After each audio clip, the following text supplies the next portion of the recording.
السلام علیکم۔ آج ہم نمرہ احمد کے ناول مالا کی ایپیسوڈ نمبر 12 سنیں گے۔ مالا، کیا ہوا؟ وہ نرمی سے پوچھ رہا تھا۔ اس نے ایک نظر بازو میں پیوست سوئی کو دیکھا اور دوسری نظر اوپر سٹینڈ پہ لگی ڈرپ پہ ڈالی۔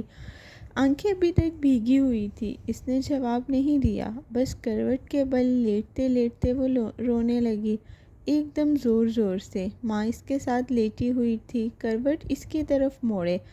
وہ پیار سے اس کے کندھے تھپ تھپانے لگی۔ میری پیاری بیٹی، میری بہادر بیٹی، نہ رو، اب تو میں ٹھیک ہوں۔ مالا مزید اونچی آواز میں رونے لگی۔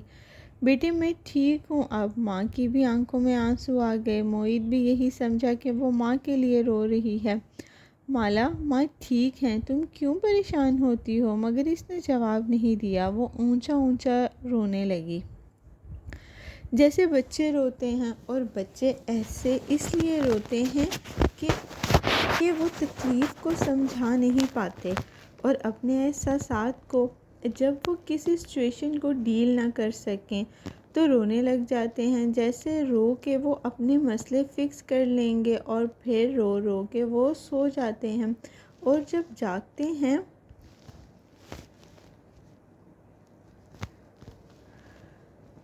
تو ان کو اپنا مسئلہ بھول چکا ہوتا ہے۔ لیکن وہ بچی نہیں تھی، وہ رو رو کے دوبارہ سو گئی تھی، اور جب جاگی تو اس کو اپنا مسئلہ نہیں بھولا تھا۔ اس کے آنسو خشک ہو چکے تھے، وہ اور ہونٹ خاموش تھے، لیکن دل میں ایک کرب، ایک تکلیف کا بیج جڑ پکڑ چکا تھا، اور کشمالہ جانتی تھی کہ اب وہ ساری زندگی اس کرب سے پیچھا نہیں چھڑا سکے گی، وہ کسی بے اعتبار نہیں کر سکے گی مکمل اعتبار، اور وہ کسی سے اتنی نفرت نہیں کر سکے گی جتنی اسے ماہر فرید سے ہوئی تھی۔ جب کوئی انسان دھوکہ کھاتا ہے تو اس کا اعتبار صرف دھوکے کے باعث سے نہیں ہٹ جاتا، بلکہ وہ اگلے ملنے والے ہر انسان کے لیے مسیح ہو جاتا ہے۔ ماہر فرید نے اسے ڈیمیج کر دیا تھا۔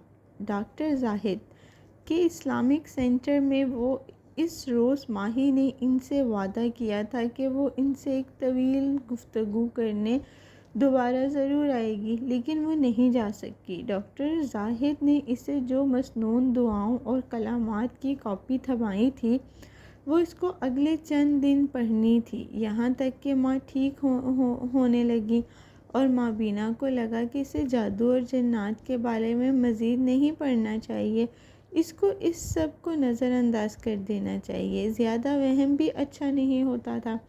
جتنا زیادہ جادو اور جنات کے بارے میں سوچتی، اتنا اس سے اندھیرے سے خوف آتا۔ دوسری طرف ماں تندرست ہو رہی تھی، روز اس نے ویڈیو کال ہو جاتی تھی، خود اس کی حالت بھی بہتر ہو رہی تھی، اور کبھی اسے لگ رہا تھا کہ اب سب ٹھیک ہو رہا ہے۔ آہستہ آہستہ وہ جو روز رقیہ شریعہ رسول اللہ صلی اللہ علیہ وآلہ وسلم کے بیان کردہ مسنون دم، جو قرآنی آیات کا مجموعہ ہے اور جیسے منزل بھی کہتے ہیں، کا اہتمام کرتی تھی، اس میں دھیرے دھیرے ناغہ ہونے لگا۔ کبھی ایک دن سستی میں چھوڑ دیا اور کبھی بھول گئی، یہاں تک کہ جولائی کی ایک صبح ماہی اس حالت میں اٹھی کہ اس کی کمر میں شدید درد ہو رہا تھا۔ وہ درد کے باوجود کوڑے کے تھیلے اٹھائے گھر سے باہر آئی تاکہ انہیں ڈمپ کر سکے، کیونکہ آج کوڑے والے نے آنا تھا۔ وہ رات کو کوڑا باہر نہیں رکھتی تھی، ورنہ کوئی ایک جانور آ کے سارے پھیلا دے گا۔ وہ جیسے ہی باہر نکلی، آسمان سے خون کے چند قطرے اس کے اوپر گرے۔ ماہی نے چونک کے سر اٹھایا۔ اس کے چہرے، کندھے اور بازو پہ سرخ پتلا کیا گیا خون جگمگا رہا تھا، اور گھر کے سامنے بغیر کسی قدرتی وجہ کے پانی پڑا تھا۔ لا الہ الا اللہ الحی القیوم۔ منہ سے بے اختیار آیت الکرسی نکلی، قرآن کی سب سے بڑی آیت۔ اس سے بڑا کچھ نہ تھا، لیکن پھر بھی خوف، پریشانی اور دل ڈوبنے کا احساس اسے اپنی لپیٹ میں لینے لگا۔ کبیرہ تائی اور ان کے جادو جادو ٹونے نے اس کا پیچھا نہیں چھوڑنے والے، اسے اس معاملے کو ہلکا نہیں لینا چاہیے۔ 2 روز بعد وہ دین کور میں ڈاکٹر زاہد کے اسلامک سینٹر کے باہر موجود تھی۔ اندر بیٹھنے کی بجائے وہ باہر پارک میں ایک سنگی بینچ پر بیٹھی تھی۔ عباد آج اس کے ساتھ آیا تھا۔ ان دونوں کے سامنے ڈاکٹر زاہد بیٹھے ان کے سوالات کے جوابات دے رہے تھے۔ ماہی کا سلک کا سکارف میں لپٹا گول چہرہ بجھا ہوا دکھائی دیتا تھا۔ کیا یہ جادو کبھی پیچھا نہیں چھوڑیں گے؟ اس نے پارک کے گھاس کو دیکھتے ہوئے پوچھا۔ قریب میں ایک آدمی اپنے کتے کو واک کرا رہا تھا۔ ایک طرف ایک بچہ اپنی ماں کی انگلی پکڑے چل رہا تھا۔ پیچھے تو بیماریاں بھی نہیں چھوڑتی، ہو کے رہتی ہیں، یہ سب نصیب کی باتیں ہیں۔ ماہی نے الجھن سے انہیں دیکھا۔ اتنا آسان ہے کیا کسی پہ جادو کرنا؟ ہر انسان کے ساتھ ایک شیطان جن پیدا ہوتا ہے جو موت تک اس کے ساتھ رہتا ہے۔ وہ اسے وہ بات بتانے لگے جو وہ پہلے سے جانتی تھی لیکن تحمل سے سنے گئی۔ عباد اس گفتگو سے ناخوش نظر آتا تھا۔ اسے ہمیشہ لگتا تھا کہ ماہی اس بارے میں کچھ زیادہ ہی وہم کرتی ہے۔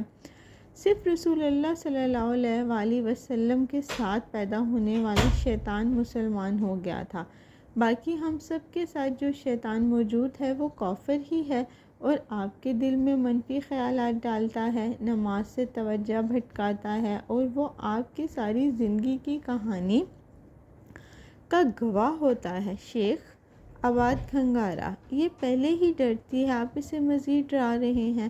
ماہی نے چہرہ موڑ کے عباد کو سر سے پیر تک گھورا۔ ابھی وہ انسان پیدا نہیں ہوا جس سے ماہی ڈرتی ہو۔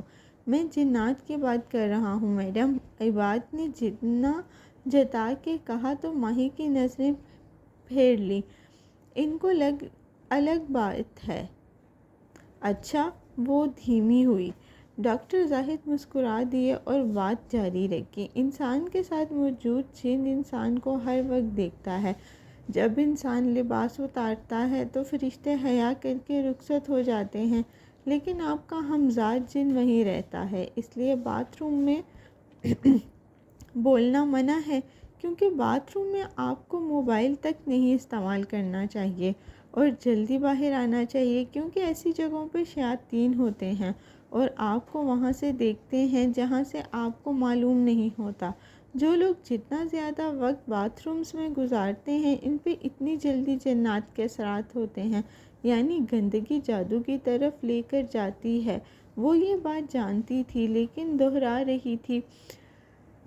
عرصہ پہلے کی سمجھی ہوئی باتیں اب بھولنے لگی تھی۔ بالکل، جب کوئی انسان جادو سیکھتا ہے تو سب سے پہلے وہ گندگی اور بدبو کے قریب رہنے لگتا ہے۔ اسے گندے کام کرنے پڑتے ہیں تاکہ برے جنات اس کی طرف متوجہ ہوں۔ پھر وہ چلے کاٹتا ہے اور ان جنات کو قابو کرتا ہے۔ جادوگر یا عامر جنات کو 2 چیزوں سے ڈراتا ہے کہ وہ ان کا رزق روک دے گا اور وہ ان کو مار دے گا۔ کمزور ایمان والے جنات اس کے قابو میں آ جاتے ہیں۔ بس اتنی بات ہے۔ جنات آپ کی طرح سمجھدار اور ذہین نہیں ہوتے مابینا، وہ ایک کمتر آئی کیو والی مخلوق ہے۔ اس کے پاس انسان جیسی عقل نہیں ہے نہ وژن۔ وہ بے وقوف ہوتے ہیں، ڈر جاتے ہیں اور عاملین کے جنگل میں پھنس جاتے ہیں، سوائے ان جنات کے جو مسلمان ہیں اور جن کو یہ ایمان ہے کہ ان کا رزق اور موت اللہ کے ہاتھ میں ہے۔ جیسے کچھ کمزور انسان مافیا کے ہاتھوں میں پھنس جاتے ہیں اور بلیک میل ہوتے ہیں۔ عباد سمجھ کے کہنے لگا، جی، اور پھر عامل اس جن سے کام لیتے ہیں، مثلاً اسے آپ پہ جادو کرنا ہے۔ انہوں نے ماہی کی طرف اشارہ کیا۔ ماہی نے تھوک نکلا۔ میری مثال ضرور دینی تھی، مگر ڈاکٹر زاہد بے خبر سے کہہ رہے تھے۔ ایسے میں عامل اپنے قیدی جن موکل سے کہے گا کہ مابینا کے ہمزاد جن سے پوچھو اس کے بارے میں۔ اب آپ کا ہمزاد جن اپنے جن بھائی کی پوچھی گئی بات بتا دے گا اور پھر موکل آپ کے ہمزاد کے ذریعے آپ کو تکلیف پہنچانا شروع کر دے گا۔ اس تکلیف کو جادو کہتے ہیں۔ جادو کرانے کے لیے عامل کو اتنے ماہ منتر پڑھتے ہیں، اور پھر یہ موکل یہ بھی منحصر ہے کہ وہ کتنا سمارٹ ہے۔ جیسے کرائے کے قاتل جتنے سمارٹ ہوں اتنی صفائی سے کام کرتے ہیں۔ یہ بات سمجھ رہا تھا۔ بالکل، موکل بھی ایسے ہی ہوتے ہیں، کچھ بے وقوف ہوتے ہیں۔ عامل کہے کہ فلاں کی بہو کی بولتی بہت ہے، کچھ ایسا کرو کہ ساس کے سامنے زبان نہ چلائے، تو موکل اس کا ایکسیڈنٹ کروا کے اسے گنگا کر دیتے ہیں۔ انہیں زبان پہ چلانے کا مطلب سمجھ نہیں آتا، لیکن کچھ بہت سمارٹ ہوتے ہیں، وہ کئی 100 برس جی رہے ہوتے ہیں، اور انہیں عامل ایک دفعہ کسی انسان کے پیچھے لگا دے تو بھلے عامل کا کلائنٹ فیس ادا کرنا چھوڑ بھی دے، وہ سمارٹ جن اس انسان کے پیچھے پڑ جاتا ہے اور اس پہ نئے نئے تجربے کرتا ہے۔ لیکن اور وہ سانس روکے اسی لیکن کا انتظار کر رہی تھی۔ آپ کا ہمزاد آپ پہ جادو تب کر سکتا ہے جب آپ اس کو موقع دیں، یعنی اگر آپ رسول اللہ صلی اللہ علیہ وآلہ وسلم کی بتائی گئی چند دعائیں پڑھ لیں، جیسے گھر سے نکلنے سے پہلے میں داخل ہونے کی دعا، باتھ روم جانے سے نکلنے کی دعا، میاں بیوی کی خلوت میں پڑھی جانے والی دعا، تو آپ کے ہمزاد کا منہ بند ہو جاتا ہے، جیسے کسی نے سی دیا ہو، اور وہ کسی عامل یا موکل کو آپ کے بارے میں کچھ نہیں بتا سکتا۔ ماہی نے گہری سانس لی، گویا ایک بھاری سل سینے سے ہٹی۔ اس تاریک سرنگ کے آخر میں روشنی کی کرن تھی، امید تھی، بس اتنی چیز ہمیں جادو سے محفوظ رکھ سکتی ہے۔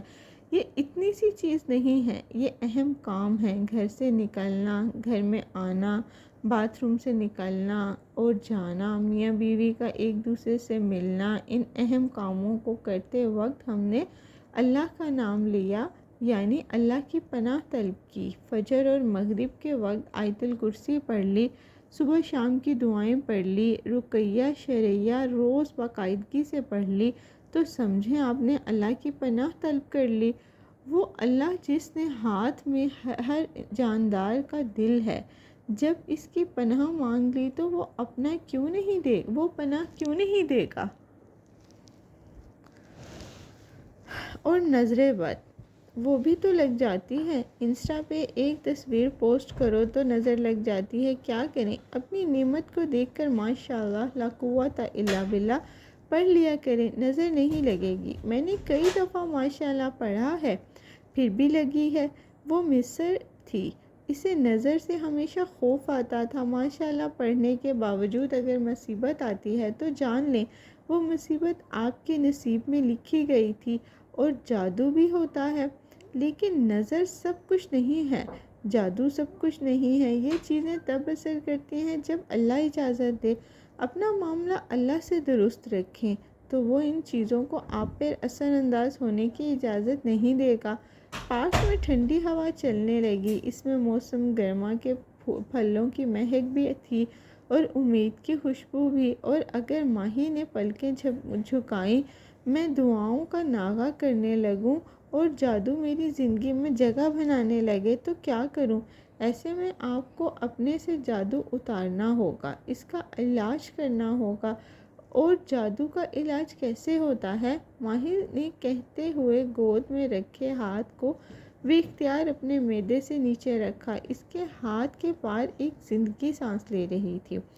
یہ اس قید خانے میں سانس لینے والی پہلی زندگی نہیں تھی، یہ ماہی کا پہلا بچہ نہیں تھا۔ وہ اپنے اوپر سے جادو کیسے اتاروں؟ ڈاکٹر زاہد نے گہری سانس لی۔ عباد اور مبینہ جواب کے منتظر تھے۔ یہ سوال ان کے لیے بہت اہم تھا۔ کبیرہ سعدان کے آفس میں اس وقت تناؤ پھیلا تھا۔ کبیرہ اپنی اونچی کرسی پر بیٹھے پین کا بٹن نیچے اوپر کر رہی تھی، پین کے کلک کلک خاموشی سے درار ڈال رہی تھی۔ وہ زرد رنگ کے کافتان میں ملبوس تھی، بوائے کٹ بال، کانوں میں دھمکتے موتی، گردن میں ہیروں کی لڑی خوب کالی کر کے بنائی گئی، اسموکی آئی لائنر جن میں سارے زمانے کی ناراضگی بھری تھی۔ کبیرہ ناخوش تھی اور برہم بھی۔ نگینہ کی ایک رشتہ دار مجھے بتا رہی تھی کہ زیاد اور کشمالہ کا رشتہ طے ہونے والا ہے۔ میز کے اس پار بیٹھی مہمان خاتون نے افسردگی سے اطلاع دی۔ مہمان بھورے سنہرے سیدھے بالوں والی ان کی ہم عمر خاتون تھی، جس نے لان کا کامدار جوڑا اور گردن میں قیمتی پتھروں کی مالا پہن رکھی تھی۔ کوچ کا برانڈڈ بیگ میز پر رکھا تھا، ساتھ کافی اور سینڈوچ بھی رکھے تھے جنہیں دونوں خواتین نے نہیں چھوا تھا۔ کیا کروں میں اس نگینہ کا؟ یہ میٹر مسیح تو اب کسی کام کا نہیں رہا۔ کبیرہ نے زور سے پین کی نب ٹیبل میٹ میں گاڑ دی۔ آنکھوں سے شرارے چھوٹ رہے تھے۔ زیاد کا رشتہ عنایہ سے ہونا چاہیے تھا، لیکن نہیں۔ جو کام کرانا چاہوں حورِ جہاں کی بیٹیاں درمیان میں آ جاتی ہیں۔ اوپر سے وہ تندرست ہو رہی ہے۔ اس کی آواز آہستہ ہو گئی۔ مہمان فرزین بیگم نے تعجب سے ابرو اٹھایا۔ اتنے سخت جادو کے باوجود؟ وہی تو نہیں سمجھ آ رہا۔ ماہی کا بچہ بھی ہونے والا ہے، 2.5 ماہ رہ گئے ہیں۔ اب کیا خاک مس کیریج ہوگا اس کا؟ فرزین بیگم نے ٹھنڈی سانس بھری۔ پیٹر مسیح کے پاس کوئی تو حل ہوگا، کہتا ہے نگینہ اور ماہی دونوں اس کا جادو نہیں چل رہا، کیونکہ وہ پڑھائی بہت کرتی ہیں۔ کبیرہ فرزین کھنگاری، کیا ضروری ہے کہ تم زیاد کو ہی اپنا داماد بناؤ؟ اور بھی تو اچھے لڑکے ہیں۔ مجھے زیاد ہی چاہیے۔ وہ ایک دم پھنکاری۔ حسد اور نفرت سے اس کی آنکھیں سلگنے لگیں۔ اب زیاد میری ضد ہے۔ ہر وہ لڑکا جس کو میں داماد بنانا چاہتی ہوں، اسے حورِ جہاں کی بیٹی نہیں اڑا سکتی۔ حد ہوتی ہے ناانصافی کی۔ خاموشی ایک دفعہ پھر سے چھا گئی۔ کبیرہ اب سامنے خلا میں دیکھتی کچھ سوچ رہی تھی۔ یہ نگینہ راستے سے ہٹ جائے، بیمار وغیرہ پڑ جائے تو یہ معاملہ ٹل جائے گا۔ یہی بتانے آئی ہوں۔ فرزین کے لہجے میں کچھ تھا۔ ایک راستہ ہے کیا؟ کبیرہ چونکی۔ نصرت آپا نے کچھ دن پہلے اپنے بیٹے کی طلاق کرائی ہے، جانتی ہو کیسے؟ کبیرہ کی آنکھوں میں چمک اتر آئی۔ وہ سانس روکے آگے کو ہوئی۔ پین چھوڑ دیا؟ کیسے نہیں، کس سے؟ وہ ہلکی سی مسکرائی۔ فرزین بھی مسکرائی۔ واغہ بارڈر کے قریب ایک عامل ہے، بہت پہنچا ہوا مسلمان ہے اور اس کی پاور بہت زیادہ ہے۔ پاور کا لفظ جادوگر اور عالمین اپنے جادو کی طاقت کے لیے استعمال کرتے ہیں۔ وہ جتنے کامیاب جادو کرتے ہیں، مثلاً طاقتیں، اتنی ان کی پاور بڑھتی ہے اور ہر اگلا جادو جلد اثر کرتا ہے۔ نصرت آپا کی بہو بھی بہت پڑھائی کرتی تھی، حافظ قرآن تھی، لیکن انہوں نے ایک ہفتے میں اس پہ ایسا عمل کرایا کہ بیٹے نے 3 طلاقیں لکھ دی۔ یہ پیٹر مسیح جیسے مہینوں پڑھائی کرنے والے لوگ آؤٹڈیٹ ہیں۔ کبیرہ، ان سے بہتر بندہ مل گیا ہے ہمیں۔ اس کے پاس کوئی بہت شاطر سا موکل جن ہے جو سینکڑوں سال سے جادو کرتا آ رہا تھا، ہفتے میں کام کروا دیتا ہے۔ کبیرہ کا چہرہ جوش سے تمتمانے لگا۔ مجھے اس کے پاس لے چلو۔ ایسے کیسے؟ پہلے اپائنٹمنٹ لینی پڑتی ہے۔ فرزین نے آنکھیں گھمائی اور موبائل نکالا۔ اگلے ہفتے کی لے لیتی ہوں۔ ہر ایک سے نہیں ملتا وہ، اور ایسے جلدی عمل کرتا ہے کہ بس۔ ہاں، پیسے بہت لے گا، لیکن تم اس کے پاس جادو اور پھر دیکھو، تمہاری دشمن کی دونوں بیٹیوں کو ایک ہفتے میں نہ اجاڑ دے تو چور کی سزا وہ میری سزا۔ فرزین موبائل کے بٹن دباتی مسکراتی ہوئی کہہ رہی تھی۔ وہ بریگیڈیئر کی بیوی تھی اور اس کے پاس پیسے کی فراوانی تھی۔ انسان پیسہ کماتا ہے اچھا کھانے کے لیے۔ جب اچھا کھانا افورڈ کر سکے تو وہ اچھا پہننا چاہتا ہے۔ جب یہ بھی ہو جائے تو وہ اپنا فون اور پھر اپنی سواری اپ گریڈ کرتا ہے۔ اس کے بعد وہ اپنی رہائش کو خوبصورت بناتا ہے۔ یہ بھی ہو جائے تو وہ دنیا گھومتا ہے۔ فرزین اور کبیرہ کے پاس اتنا پیسہ تھا کہ وہ دنیا گھوم چکی تھی۔ اس کے بعد اگلا مرحلہ ہوتا ہے طاقت حاصل کرنے کا۔ کچھ لوگ ہر شے پانے کے بعد انسانیت کو اپنی طاقت بناتے ہیں اور سوشل ورک کرنے لگتے ہیں۔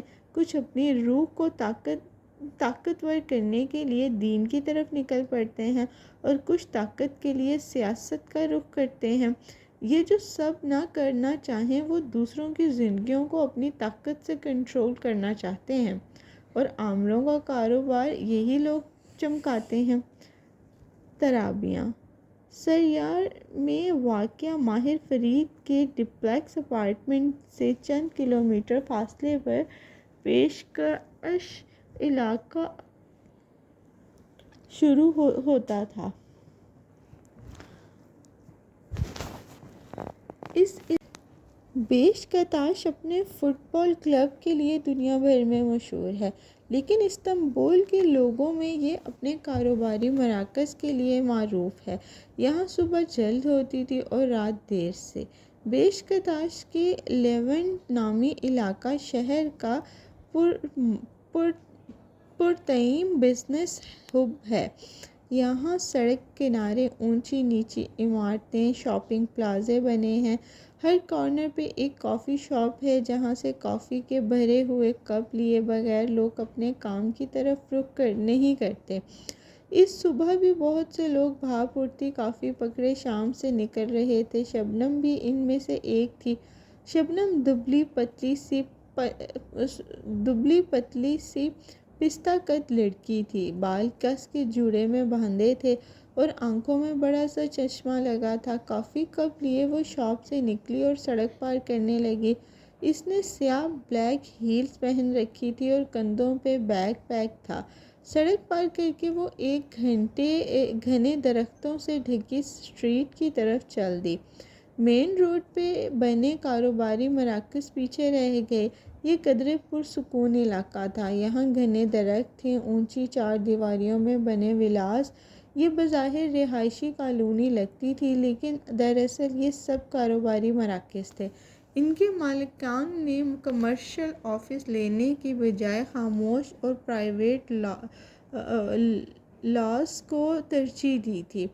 چند سرسبز گلیاں عبور کر کے وہ تقریباً 8 منٹ میں ایک ولا کے سوراخ دار سیاہ گیٹ کے باہر کھڑی تھی۔ واچ مین نے اسے دیکھتے ہی گیٹ کا بٹن دبایا تو وہ کھلتا چلا گیا۔ شبنم نے ایک مسکراہٹ اس کی طرف اچھالی، لیکن اس نے منہ پھیر لیا۔ اس کا موڈ اچھا نہیں تھا، آج کسی کا بھی نہیں ہونا تھا۔ ولا 4 منزلہ تھا اور اس کے داخلی دروازے پہ بڑا بڑا کیف لکھا تھا، ایسے کہ انگریزی حروف اے کے درمیانی ڈنڈی غائب تھی اور وہ الٹا وی لگتا تھا۔ مستطیل سرمائی ولا کے ایک آفس میں ایک بڑی کھڑکی نظر آ رہی تھی۔ باہر اسٹریٹ سرسبز تھی، لیکن ولا کے 4 دیواری کے اندر نہ کوئی درخت تھا نہ پودا، محض سرمئی دیواریں تھیں اور سرمئی فرش، ٹھنڈا اور بے حس۔ شبنم مسکراتی ہوئی آفس کے داخلی دروازے تک آئی تو شیشے کے دروازے خود بخود کھل گئے۔ سامنے چمکتی ہوئی ریسپشنسٹ نظر آئی، جو سفید اور سیاہ رنگ میں بنی تھی۔ مرمری ڈیسک کے پیچھے بیٹھی لڑکی شبنم کو دیکھتے ہی اٹھ کھڑی ہوئی۔ شبنم، میں روز 8:30 بجے آتی ہوں اور آج 7:30 بجے کیوں آئی ہوں؟ ترکش ریسپشنسٹ ناخوشی سے شکایت کر رہی تھی۔ اس کی شکایتی لہجے کا چھوٹی سی شبنم پہ کوئی اثر نہ ہوا۔ وہ مسکرا کے آگے آئی اور ایک کہنی ڈیسک پہ رکھی اور دوسرے ہاتھ میں کافی کپ تھا، کیونکہ آج ہمارا باس واپس آ رہا ہے۔ سیلین، تم پہلی دفعہ اس سے ملو گی۔ سیلین کو یہ نوکری کرتے ہوئے 1 ماہ ہوا تھا۔ ابھی تک اس کی باس سے ملاقات نہیں ہوئی تھی۔ لیونٹ میں 7:30 بجے اپنا آفس کون کھولتا ہے شبنم؟ وہ منہ بسورے بولی۔ وہ فارنر جن کے پاس ڈالرز ہوں، شبنم نے یاد کرایا۔ ہوں۔ سیلین نے ناک سے مکھی اڑائی۔ ترکش مڈل کلاس کی طرح فارنرز کی نوکری کی اسے بھی ضرورت تھی۔ وہ ملک میں پیسہ لاتے تھے، ترکش لوگوں سے کہیں زیادہ پروفیشنل ہوتے تھے اور بہتر تنخواہ دیتے تھے، ورنہ ترکی کی گرتی ہوئی اکانومی اور بڑھتی مہنگائی میں لوکل بزنس کی نوکری کرنے سے گھر نہیں چلتے تھے۔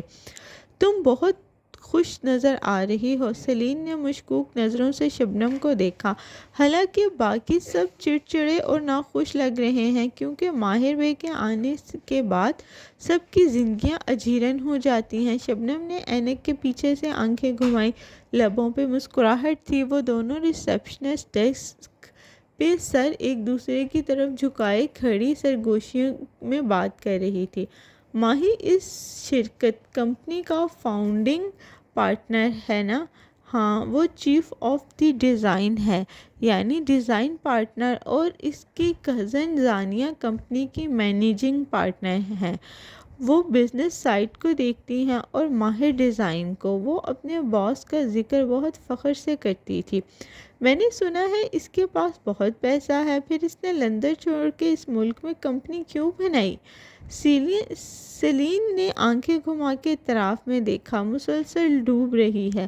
شبنم نے شانے اچکا دیے اور کافی کا گھونٹ بھرا۔ یہ تو مجھے نہیں معلوم، لیکن کیپ کبھی نہ کبھی اپنے پیروں پر ضرور کھڑی ہوگی، وہ فخر سے بولی۔ اور آج کل جس عمارت کے ڈیزائن پر ماہر کام کر رہا ہے وہ قطر کے ایک بینک کی عمارت ہے۔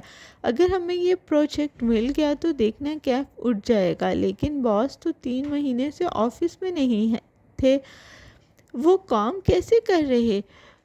آہ سیلین، شبنم نے افسوس سے اسے دیکھا، اسی لیے تمہیں کوئی ریسیپشنسٹ سے اوپر کی نوکری نہیں دیتا۔ آرکیٹیکٹس گرافک ٹیبلٹس پہ کام کرتے ہیں، انہیں کام کرنے کے لیے ایک ساتھ ہونے کی ضرورت نہیں ہوتی۔ ماہر کے ساتھ کیف کی 9 آرکیٹیکٹ ایک ہی عمارت پہ کام کر رہے تھے۔ وہ دن میں گھنٹوں زوم میٹنگز کے ذریعے ساتھ کام کرتے تھے۔ ماہر کی یہ عادت ہے۔ وہ بہت اچھا آرکیٹیکٹ ہے۔ جب اسے کوئی ماسٹر پیس بنانا ہوتا ہے تو وہ کہیں دور جا کے خاموشی سے کام کرتا ہے۔ تمہاری باتوں سے تو وہ محنتی سا باس لگتا ہے، لیکن ہر کوئی اسے ناپسند کیوں کرتا ہے؟ ارے نہیں، تمہیں غلط فہمی ہوئی ہے، ہم اسے ناپسند نہیں کرتے۔ شبنم آگے ہوئی اور مسکرائی۔ ہم سب اس سے نفرت کرتے ہیں۔ سیلین نے لب کھل گئے۔ کیوں؟ پھر اسے یاد آ گیا، آواز دھیمی کی، کیا وہ واقعی کسی زمانے میں سائیکوپیتھ تھا؟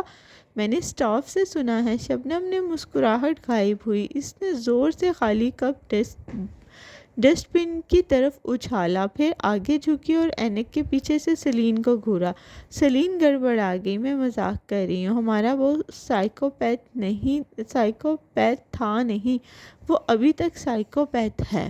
سیلین کی آنکھیں تعجب سے کھل گئی، اسے ماہر فرید کے سیکرٹری سے ان الفاظ کی امید نہیں تھی۔ شرم کرو شبنم، وہ تمہارا باس ہے، اسے معلوم ہوا تم اس کے بارے میں یہ کہہ رہی ہو تو اسے پہلے سے معلوم ہے۔ شبنم نے مسکرا کر کندھے اچکائے، وہ برا نہیں مانتا، ماہر کو کسی بات سے فرق نہیں پڑتا کیونکہ وہ انسان نہیں ہے، وہ ایک مشین ہے، روبوٹ۔ اس کو کوئی زندگی نہیں ہے، وہ روبوٹ کی طرح فکس ٹائم ٹیبل کے ساتھ زندگی گزارتا ہے۔ ڈپلیکس اپارٹمنٹ کی کچن میں فیضی خانم 2 پتیلیاں ایک دوسرے کے اوپر رکھے قہوہ تیار کر رہی تھی۔ قریب میں ایک دروازہ آدھا کھلا تھا جس میں ماہر کا بیڈ نظر آ رہا تھا۔ سیاہ سفید سا کمرہ تھا جس کے سنگھار میز کے سامنے وہ کھڑا تھا۔ شرٹ کا کف کھلے تھے اور ٹائی گردن میں مفلر کی طرح پڑی تھی۔ وہ آئینے میں خود کو دیکھتے ہوئے اپنی چھوٹی بڑی شیو کو دیکھ رہا تھا۔ میں دیکھے بغیر بتا سکتی ہوں کہ وہ فجر کی اذان کے ساتھ جاگا ہوگا اور اس نے ٹھیک 7 بجے شیو بنائی ہوگی۔ ماہر نے بڑھی ہوئی شیو پر ہاتھ پھیرا، پھر اسے رکھنے کا ارادہ کر کے ڈریسنگ روم کی طرف آیا۔ وہاں اس کے تمام کپڑے نفاست سے آویزاں تھے، سوٹ، شرٹ، سب سیاہ سفید یا سرمائی کا کوئی شیڈ نہیں تھا، اس کے علاوہ کوئی شیڈ۔ وہ سیاہ سفید کے علاوہ کوئی رنگ نہیں پہنتا تھا، زیادہ سے زیادہ سرمئی، کیونکہ آرکیٹیکٹ صرف سیاہ یا سفید پہننا پسند کرتے ہیں۔ ڈریسنگ روم میں ایک طرف شیلف پہ جوتوں کے کئی جوڑے رکھے تھے، دوسری طرف دراز بنے تھے اور اس میں ایک دراز کھولا جس میں کف لنک سجے تھے۔ تمام کف لنکس پہ FA لکھا تھا، صرف ایک جوڑا ایسا تھا جس پہ KF لکھا تھا، قاسم فرید۔ اس نے مسکرا کر انہیں دیکھا لیکن انہیں چھوا نہیں، اپنے FA والے کف لنکس نکالے اور پہننے لگا۔ اس کی زندگی میں ہر چیز کیلکولیٹڈ ہوتی تھی۔ وہ گھر سے نکلنے سے پہلے صرف ایک کپ ترکش قہوہ پیتا تھا اور کافی پینے سے آفس آنے تک ماہر کسی سے بات نہیں کرتا تھا۔ اس کو صبح صبح عام انسانوں سے بات کر کے توانائی خرچ کرنا بھی نہیں پسند تھا۔ اب وہ ایش گرے سوٹ میں ملبوس، جیل سے بال سیٹ کیے کچن کاؤنٹر کے سامنے کھڑا اپنا کافی کپ اٹھا رہا تھا۔ فیضی خانم خاموشی سے دوسرے کام کر رہی تھی۔ جب فیضی خانم کپ سے گھونٹ بھرتے اور پھر سرسری نگاہ دوڑاتے ہوئے ماہر نے پکارا، وہ تاخیر سے پلٹی۔ جی ماہر بے، آپ کو نہیں لگتا ہمارے گھر میں کسی چیز کی کمی ہے؟ اس نے خالی کپ واپس رکھا اور مسکرا کر انہیں شکریہ کہا، پھر جواب کا انتظار کیے بنا دروازے کی طرف بڑھ گیا۔ وہ تعجب سے اسے جاتے دیکھتی رہیں۔ اس کا گھر آفس سے 16 منٹ کی ڈرائیو پر تھا۔ وہ ٹھیک 7:45 پر گھر سے نکلتا تھا اور ڈرائیور اردل اس کے کار میں بیٹھنے سے پہلے ہی کار کا ٹمپریچر سیٹ کر رکھتا تھا، 1 ڈگری بھی اوپر نیچے نہیں۔ اپارٹمنٹس بلڈنگ کے سیاہ سلاخ دار گیٹ کے سامنے اس کی سیاہ کار تیار کھڑی تھی۔ اسے دیکھتے ہی سوٹ میں ملبوس ڈرائیور اردل نے پچھلی سیٹ کا دروازہ کھولا۔ وہ موبائل پر سر جھکائے اندر بیٹھا۔ وہ آفس کے راستے میں کہیں نہیں رکتا، ایک لمحے کے لیے بھی نہیں۔ درمیانی راستے میں وہ مخصوص پوڈ کاسٹ سنتا ہے اور فائنینشل ٹائمز، بلوم برگ اور اسکائی نیوز کی شاہ سرخیاں دیکھ لیتا تھا۔ اس کی صبح صبح تمام اسٹاک ریٹس اور قیمتیں معلوم ہوتی تھی۔ وہ 1 منٹ بھی ضائع نہیں کرتا تھا۔ ماہر کی سیاہ کار ترابیا سے لیونٹ کی طرف سفر کر رہی تھی۔ کار میں ایک پوڈ کاسٹ گونج رہی تھی۔ وہ پچھلی سیٹ پہ بیٹھا فون اسکرین سکرول کرتا آج کی ریٹس دیکھ رہا تھا۔ نمبرز ہی نمبر۔ اردل، کار روکو، وقتاً اس نے پکارا تو اردل نے تعجب سے اسے بیک ویو مرر میں دیکھا، پھر کار روک دی۔ سامنے پھولوں اور پودوں کی ایک دکان تھی۔ چونکہ وہ درمیان میں کہیں نہیں رکتا تھا، اس لیے ٹھیک 7:51 پہ وہ یہاں ہوگا۔ ریسیپشن پہ کھڑی شبنم نے گھڑی دیکھی اور مسکرا کر دروازے کو دیکھا۔ وہ بس آنے ہی والا تھا۔ بس وہ سیلین کو مزید معلومات دیتے ہوئے کہنے لگی، ماہر بھائی کو آفس میں کوئی فالتو چیز پسند نہیں ہے، اس لیے آفس میں کوئی پھول یا پودا نہیں ہے، کیونکہ ان کا خیال رکھنے کے لیے مالی رکھنے پڑتے ہیں اور ماہر پیسے اور وقت ان چیزوں پہ ضائع نہیں کرتا جن میں اسے کوئی مفاد نظر نہ آئے۔ کہا تھا میرا باس انسان نہیں مشین ہے۔ سیلین نے کہتے ہوئے ایک کان کی لو کو چھوا۔ شبنم اب بار بار گھڑی دیکھ رہی تھی۔ 7:52 ہو چکے تھے اور ماہر نہیں آیا تھا۔ پہلی دفعہ اسے بے چینی ہوئی۔ کبھی کبھی وہ 5 منٹ جلدی آ جاتا تھا لیکن دیر سے نہیں۔ 8:05 پہ شیشے کے دروازے کھلے اور بالآخر اس سے نظر آیا۔ شبنم کا چہرہ کھل اٹھا۔ سوٹ میں ملبوس ماہر سنجیدہ چہرے کے ساتھ اندر آ رہا تھا۔ شبنم کو دیکھ کے مسکرایا اور ایک نظر اس کے لباس کو دیکھا۔ یہ کلر تم پہ بالکل اچھا نہیں لگتا شبنم۔ شکریہ ماہر بے، میں سیلری ملتے ہی ایسے 3 مزید ڈریسز لوں گی، وہ بھی مسکرا کے بولی۔ پھر اس کی مسکراہٹ غائب ہوئی۔ ماہر کے پیچھے آتے اردل نے ایک شے شبنم کے ہاتھوں میں تھمائی۔ وہ پودا تھا، سفید گملے میں لگا ننھا سا کیکٹس ڈیسک پلانٹ۔ اس نے نہ سمجھی میں اردل کو دیکھا جو لا علمی سے شانے اچکا کے پیچھے ہو گیا۔ اس کا کیا کرنا ہے ماہر بے؟ شبنم نے باغور ماہر کو دیکھا، اور اس کی چند دن کی بڑی شیف کو بھی۔ یہ میرے آفس میں جائے گا۔ تحکم سے کہہ کر اس کی نظریں پھیری۔ ریسیپشنسٹ کے غیر شناسا چہرے کو دیکھ کے رکا۔ تم یقیناً ویلین ہو؟ نئی ریسیپشنسٹ۔ ماہر چند قدم آگے آیا اور ریسیپشن ڈیسک کے سامنے رکا۔ بغور سر سے پیر تک سیلین کو دیکھا۔ وہ قدرے کنفیوز نظر آئی تھی۔ خوش آمدید ماہر بے۔ سیلین خانم، ریسیپشنسٹ کی بنیادی ڈیوٹی کیا ہوتی ہے؟ وہ کچھ کہنے لگی لیکن وہ کہہ رہا تھا مسکرانا، صرف مسکرانا۔ ریسیپشنسٹ وہ پہلا انسان ہوتی ہے جسے تم صبح دیکھتے ہو، اس لیے اس کے مسکرا کے ورکرز کو خوش آمدید کہنے سے دن کا آغاز بہتر ہوتا ہے۔ سیلین نے چہرے پہ مصنوعی مسکراہٹ طاری کر لی۔ جی ماہر بے، میں چھوٹی چھوٹی باتوں پہ جواب سے نہیں نکالتا، ناغے اور کام میں سستی بھی نظر انداز کر دیتا ہوں، لیکن ایک چیز میں برداشت نہیں کرتا۔ سیلین سانس روکے سن رہی تھی۔ جوتے، برے جوتے۔ ماہر فرید کی مسکراہٹ غائب ہو چکی تھی اور اب وہ ناپسندیدگی سے سیلین کی جوتوں کو دیکھ رہا تھا۔ اس نے گڑبڑا کے اپنے پیروں میں موجود جوتوں کو دیکھا۔ میرے آفس میں کوئی اتنے غیر آرام دہ جوتے پہن کر نہیں آتا۔ اگر تم دوبارہ مجھے ان جوتوں میں نظر آئیں تو دروازہ اس طرف ہے، سختی سے کہہ کے وہ لفٹ کی طرف بڑھ گیا۔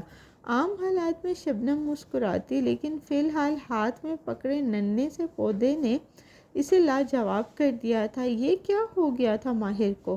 وہ ماہر کے پیچھے بھاگی لیکن وہ اس کا انتظار کیے بغیر اوپر جا چکا تھا۔ وہ سیڑھیوں کی طرف لپکی اور جب وہ ہانپتی ہوئی بالائی منزل پر پہنچی تو وہ پہلے سے مین ہال میں کھڑا تھا۔ وہاں سٹاف کے کیبن بنے تھے۔ وہ ایک کیبن کے ساتھ رکا ہوا تھا اور جھک کے کام کرتی لڑکی کے گراف ٹیبل کو دیکھ رہا تھا۔ لڑکی نے اپنا کام دکھاتے ہوئے اشتیاق سے پوچھا، کیسا ہے سر؟ بہت برا، ڈیلیٹ کر کے دوبارہ بناؤ، عام سے انداز میں کہہ کر وہ سیدھا ہوا اور آگے بڑھ گیا۔ لڑکی کی مسکراہٹ غائب ہوئی، غصے سے مٹھیاں بھینچی۔ سر، آپ میری حوصلہ افزائی بھی کر سکتے تھے، اس نے پیچھے سے پکارا۔ ماہر فرید سے کیف میں کوئی کچھ بھی کہہ سکتا تھا۔ وہ جاتے جاتے پلٹا اور اسی ٹھنڈے انداز میں لڑکی کو دیکھا۔ کر سکتا تھا اگر وہ میری ماں ہوتا، اگر میں تمہاری ماں ہوتا، لیکن میں تمہارا باس ہوں، مجھے بہترین کام چاہیے، ورنہ دروازہ، انگلی سے اشارہ کیا، اس طرف ہے، اور آگے بڑھ گیا۔ ماہر جب دروازے کا لفظ منہ سے نکالتا تھا تو اطراف میں موجود ورکر سر جھکائے بنا آواز کے اس طرف ہے کو خود ہی کہہ دیتے تھے۔ شبنم پودا لیے تیزی سے اس کے پیچھے بھاگی۔ وہ اپنے آفس کے دروازے پر اپنا فنگر پرنٹ لگا رہا تھا۔ دروازہ کھلا اور وہ دونوں ساتھ ساتھ اندر آئے۔ وہ ایک نفاست سے سجا آفس تھا۔ اس میں بھی کوئی رنگ نہ تھا سوائے سیاہ اور سفید کے۔ دیواروں پہ عربی گیلریز آویزاں تھی۔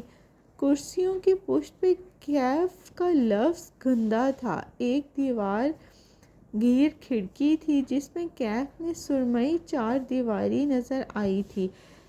دوسری طرف کینوس ٹیبل رکھی تھی جس پہ قطار میں چھوٹی بڑی کینڈلز سجی تھی۔ اس پودے کو کہاں رکھوں ماہر بے؟ مگر ماہر نے جواب نہیں دیا۔ وہ سیدھا کینڈلز والی ٹیبل تک آیا اور اس کا دروازہ کھولا۔ وہاں دو لائٹرز رکھے تھے۔ ماہر نے جیب سے تیسرا لائٹر نکالا اور شبنم کو دکھایا۔ یہ لائٹر میں یہاں رکھ کے گیا تھا شبنم، لیکن کسی نے اسے نکال کے، اس نے تھوک نکلا، کسی عورت کے پرس میں ڈال دیا تھا۔ مجھے یہ اس عورت سے ملا ہے اور میں اسے واپس لے آیا ہوں۔ سوال یہ ہے کہ میرے آفس میں میری غیر موجودگی میں کون آیا تھا؟ یہ سوال آپ مجھ سے پہلے بھی کر چکے ہیں۔ ہم نے سی سی ٹی وی بھی چیک کیا تھا۔ آپ کے آفس کے اندر کیمرے نہیں ہیں، اس لیے کچھ کہہ نہیں سکتے۔ صفائی میں اپنے سامنے کراتی ہوں۔ دروازہ صرف میرے اور آپ کے فنگر پرنٹ سے کھلتا ہے۔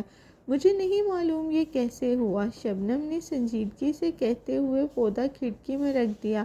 ماہر اب خاموشی سے ایک کینڈل جلا رہا تھا۔ شبنم نے غور سے کینڈل کا نام پڑھا، واٹر لیلی، پانی کا ایک پھول۔ اس کی خوشبو میں ونیلا اور وانیلا اور بائسن پھول کی معمولی سا ٹریس بھی شامل تھا۔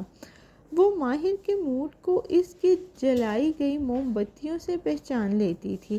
وہ پانی کے پھول کی یہ موم بتی تب جلاتا تھا جب اسے کام کرنا ہوتا تھا۔ ماہر کو پانی دیکھتے ہوئے کام کرنا پسند تھا، لیکن ان کا یہ اسٹوڈیو آفس پانی سے کافی دور تھا، ایسے میں پانی کے پھول کی خوشبو کافی تھی۔ 9 بجے ہم ماڈلز میکرز کے ساتھ بیٹھیں گے اور 9:40 پہ پروجیکٹ ٹیم کے ساتھ۔ وہ کوٹ اتار کے اسٹینڈ پہ لٹکاتے ہوئے ہدایت دے رہا تھا اور شبنم اپنے ٹیب پر نوٹ کر رہی تھی۔ مجھے 9:40 پہ کانفرنس روم میں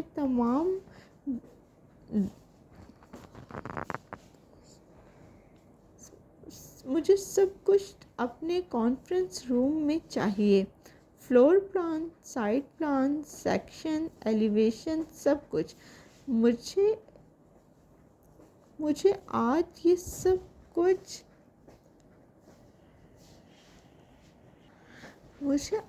سب کچھ ارینج کرنا ہے اور ماڈل کو تھوڑا سا امپروو کرنا ہے۔ شبنم نے چونکے سے دیکھا۔ 2 دن بعد وہ پریزنٹیشن تھی جو وہ آج کہہ رہا تھا کہ اسے عمارت کا ایک قسم کا 3D ماڈل میں تیار کرنا ہے۔ ماڈل تو مکمل ہو چکا تھا، پھر کیا ماہر اپنے ڈیزائن کے بارے میں مشکوک و شبہات کا شکار تھا؟ شبنم دروازے کی طرف بڑھی تو وہ اپنی کنٹرول چیئر پر بیٹھا اور جیب میں ہاتھ ڈال کر باہر نکالا تو اس میں ٹوٹی ہوئی خطائی تھی جو مزید ٹوٹ چکی تھی۔ واو! چند بھرے دانے زمین پہ جیب سے نکل کر زمین پر گرے۔ کڑک چائے، پرانے لاہور اور عثمان کی بیٹھک کی خوشبو ایک دم سارے میں پھیل گئی۔ ایک اداس مسکراہٹ اس کے لبوں پہ بکھر گئی۔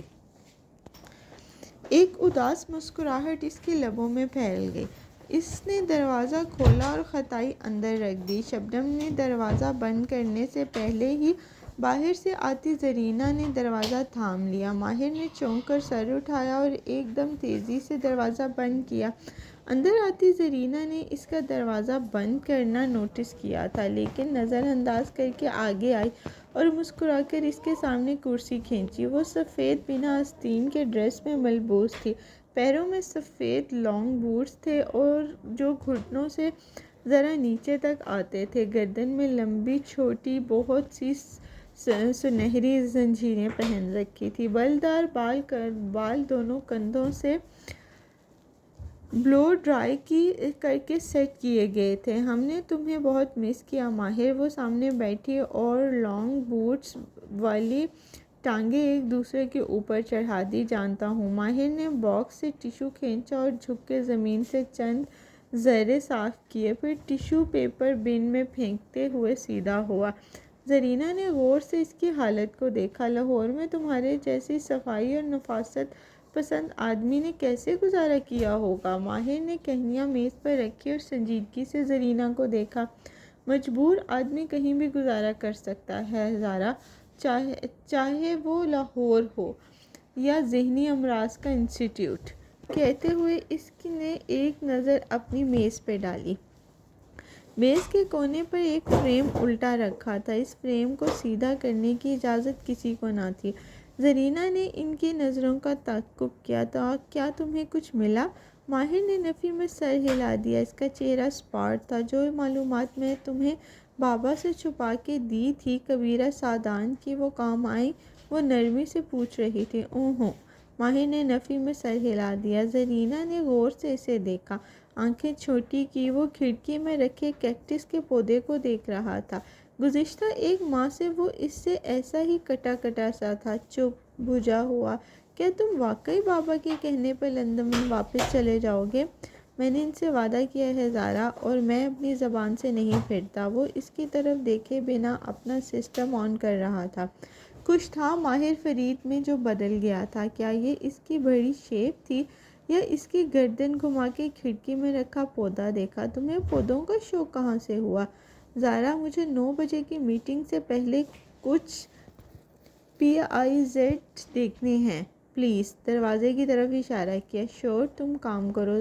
زرینہ نے مصنوعی مسکراہٹ چہرے پر سجائی اور اٹھ کھڑی ہوئی۔ جاتے جاتے اس نے ایک نظر اس کے دروازے پہ ضرور ڈالی تھی۔ وہ جانتی تھی کہ ماہر لاہور کیوں گیا تھا، وہ اس کے حاصل تلاش سے واقف تھی، لیکن ماہر نے کہا تھا کہ اس بہانے وہ 2 ماہ خاموشی سے سکون سے اپنا ڈیزائن پہ کام بھی کرے گا۔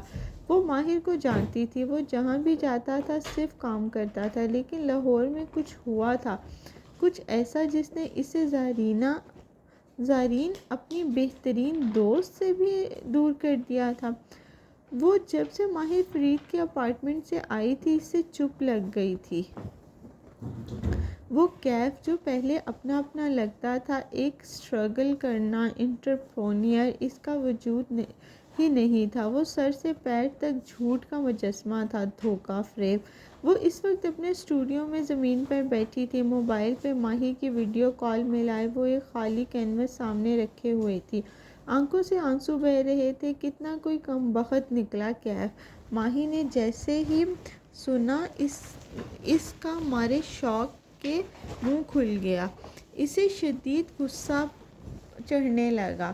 مجھے مل جائے یہ کہیں، اس کو جان سے مار ڈالوں گی، میرا نام مبینہ نہیں۔ سر جھکائے کینوس میں دیکھتی مالا نے آنسو مزید تیزی سے بہنے لگے۔ اس کا ڈپریشن کا مرحلہ طویل ہو رہا تھا۔ رو مت مالا۔ اسکرین پہ ماہی بیک گراؤنڈ سے ٹیک لگائے بیٹھی نظر آ رہی تھی۔ مالا کو روتے دیکھ کر وہ بھی پریشان ہو گئی۔ کیف نے بہت برا کیا ہے، خود کو کیا بتاتا رہا اور نکلا کیا؟ ایک بہترین امیر کبیر آدمی۔ ایسا تو مجھے یہ سارے امیر آدمی لگتے ہی برے ہیں، باپ کے پیسے پر عیش کرنے والے۔ ماہی کے کمرے میں کونے میں اسٹڈی ٹیبل پہ کام کرتے عباد نے مڑ کر غور سے اسے دیکھا۔ سارے امیر آدمی ماہی؟ اس نے جتایا تو ماہی نے ناک چڑھایا۔ اچھا، منہ سے نکل گیا تھا۔ سارے امیر آدمی مجھے برے لگتے ہیں سوائے ایک کے۔ خوش؟ اب مجھے بات کرنے دو۔ وہ مالا کی طرف متوجہ ہوئی اور سامنے رکھے 3 بنا بٹا 3 فٹ کے خالی کینوس کو بھیگی آنکھوں سے دیکھ رہی تھی۔ کیف کی ساری کہانی اس کینوس میں نظر آ رہی تھی۔ وہ خود کو ایک اسٹرگل کرتا انٹرپرونیئر بتاتا تھا، مجبور، مقروض۔ مالا نے ایک دم گیس کا ڈبہ جارحانہ انداز میں کھولا اور برش سفید گیہوں سے ڈبویا۔ آنسو بدستور بہہ رہے تھے۔ مجھے وہ اپنی طرح لگتا ہے، اسکریچ سے اپنا کام شروع کرنے والا، اپنی زندگی کی تعمیر کرنے والا۔ لیکن ایسے امیر لوگوں کو اسٹرگل کا مطلب بھی معلوم نہیں ہوتا۔ منہ میں سونے کا نوالہ لیے پیدا ہوتے ہیں۔ باپ کا پیسہ ساری عمر کے لیے کافی ہوتا ہے، انہیں کون سا اپنا بزنس سیٹ کرنے کا فکر ہوتی ہے۔ وہ کسی لڑکی کے تعاقب میں 3 ماہ اور بہت پیسہ برباد کر سکتے ہیں۔ وہ اب جارحانہ انداز میں کینوس پہ برش پھیلا رہی تھی۔ کینوس پہ ایک سفید سی تہہ بنتی جا رہی تھی۔ تمہیں اس کو ڈھونڈ کے اس کا حشر کرنا چاہیے۔ وہ آئندہ کسی بھی لڑکی کے ساتھ یہ کرنے سے باز رہے۔ ماہی کو شدید غصہ آ رہا تھا۔ کہاں سے ڈھونڈوں؟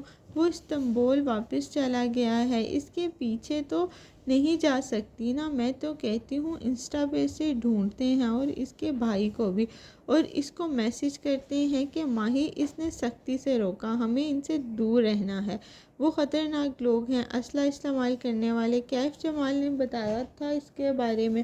ہاں ٹھیک کہہ رہی ہو، یقیناً سب وہ خود ہی کر رہا تھا۔ خون کے چھینٹے اور لائٹر تمہیں بس تنگ کر رہا تھا۔ اف، مجھے تو سوچ کر ہی خوف آ رہا ہے۔ ایک سائیکوپیتھ جس نے مبینہ طور پر اپنے سوتیلے باپ کو مارا ہے، وہ ہمارے گھر میں تھا اور تمہارے اتنے قریب۔ ماہی نے جھرجھری لی، پھر چہرے پر سوچ ابھری۔ لیکن اس نے کچھ کیا نہیں، اس نے میرا انسانوں پر سے اعتبار اٹھا دیا، کیا یہ کم ہے؟ وہ برش کو کینوس پہ گزرتی جا رہی تھی۔ رگڑتی جا رہی تھی۔ ہاں مگر اس نے 1.5 ماہ تمہارے پاس جاب کی، اس نے تمہیں ہرٹ نہیں کیا، پھر اس نے اچانک جاب چھوڑ دی اور 1.5 ماہ تک تمہارے سامنے نہیں آیا۔ جاتے جاتے ایک دن بس تم سے ملا، اس کا مقصد کیا تھا؟ وہ سائیکوپیتھ ہے، ایسے لوگ مہینوں کسی کے پیچھے لگے رہتے ہیں۔ مگر مالا، تم اس کا ذکر ہمیشہ اتنے اچھے لفظوں میں کرتی تھی کہ میری نظر میں اس کا امیج بہت اچھا تھا، حالانکہ تم نے مجھے اس کی تصویر تک نہیں دکھائی کبھی۔ خیر، اب مجھے شوق بھی نہیں ہے، مگر اس سب میں کچھ مسنگ ہے مالا۔ یاد کرو وہ تم سے کیا چاہتا تھا، کچھ تو ہوگا۔ وہ بار بار پوچھتا تھا کہ میری دشمنی کس سے ہے۔